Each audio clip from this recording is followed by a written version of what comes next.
جايه النهارده بصراحه بقول حسبي الله ونعم الوكيل في كل حد عنده مكان وينزل اعلان او يقول يا جماعه انا عامل عروض على كذا وكذا وكذا، وتنزلي تلاقي العروض حرفيا ملهاش اي 30 لازمه. يعني انا بصراحه اقسم بالله انا صورت الكام مشهد اللي في البدايه دول، وده كان سنتر شاهين. فانا نزلت بالصدفه، حد قال لي او انا وانا بقلب في التيك توك كده لقيت عامل عروض، وعروض تحفه، وعاملين كبرتات، حتى الكبرتات اللي هي الدفايات اللي انا ماسكاها في ايدي دي من ضمن العروض. وتعالوا هتاخدوا دي ب 140 ب 140. اروح هناك اتفاجئ بالسعر 140 جنيه اللي انا ماسكاهم في البدايه. الكام واحده اللي فيهم قلوب في البدايه دول ماسكاهم، انما دي هي اللي تقيله ومحمله، بس سعرها 300 جنيه. تمام كده، دول سعرهم، حتى بما فيهم البيضه همسك لكم خامتها برضك، يعني مش التقل اللي انتوا متخيلينه، هي دي 300 جنيه. تمام.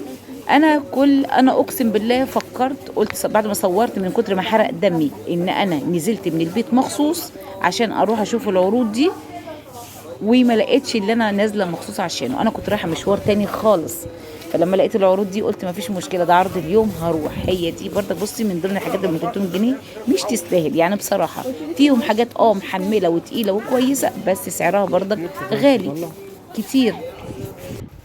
هي دي 140 برضك، دي اللي ملفوفه، دي كانت اخر قطعه. انا شفت الفيديو الساعه 11 تقريبا، كان يوم الجمعه اللي فاتت اللي قبليها. نزلت بعد صلاه الجمعه، قال لك العرض خلص. يعني ايه اتعرض الساعه 11؟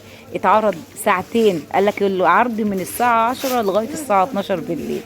انا نزلت بعد ما شفت الفيديو بساعة، يعني من اول ما اعلنوا عن العرض 10 نزلت 12.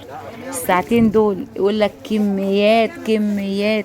الكميات دي كلها خلصت ليه؟ مصر كلها كانت واقفه على الباب عادي جدا. انا رحت وناس قالت لي انا واقفه من قبلينا وما لقيتش العرض. في حاجات محترمه زي ما انتم شايفين كده، بس باسعار بقى، ارقام كبيره كمان. ما رضيتش اصور لكم الرقم عشان ما تتخضوش، 400. هو ده بقى سبب نزول الفيديو. الجمعه اللي بعديها شفت فيديو وانا قاعده، كنت قاعده ما وريش حاجه بصراحه، فلقيت يقول لك عرض اليوم الواحد، كان يوم 3، عرض اليوم الواحد انزلوا من الصبح مش عارفه ايه. فانا قلت ايه اما انزل ابص، مع ان المفروض اني اتعلمت وشفت الاسبوع اللي قبليه نزلت ما لقيتش حاجه. ايوه كده. ادي بقى قال لك عرض الدفايات اللي هي ليها ظهر فرو كده، الكيلو ب 100 جنيه، 99 جنيه. اتخيل بقى، لا لك ان تتخيل، العباره عن حاجات الصغيره منها حته واحده، الكبيره شويه موصوله. كل الدفايات كانت موصوله، الا حاجات بسيطه جدا ممكن ما شفتهاش بصراحه. ما شفتش الا قطعه واحده كانت مش موصوله، بس الباقي كله زي ما انتم شايفين كده كله موصول. كل ما حد يمسك حاجه يلاقيها موصوله بنفس الوضع اللي انتم شايفينه ده. بصي، في حاجات منها عارفه اصورها وباينه، وفي حاجات ما كانتش باينه بوضوح بصراحه. انا ما بحبش اتكلم، بس تصويري للفيديو كده علشان ما نتخدعش باي حد يعمل فيديو. عارفه انت الشو اللي انت تنزلي تلاقي زحمه خليكي فردة. ما هو ماشي. ما انت بصي الوصله فين، بصي الوصله في الطرف. انت دلوقتي لما صورت الفيديو انا شفت المنظر اتبهرت، قلت معقوله ده الكيلو بتاعه ب 99 جنيه؟ قال لك بارقام رمزيه ومش رمزيه. لا، الكبيره منها بتعمل رقم بتعدي ال 250 و260 كمان. هو بقى اللعب كله شكله في النقطه دي، يعني ان انت ما تلاقيش ده تروحي داخله على حاجه تانية. طقمه الكاسات دي مصري، الطقم بتاعه بيعمل 99 جنيه.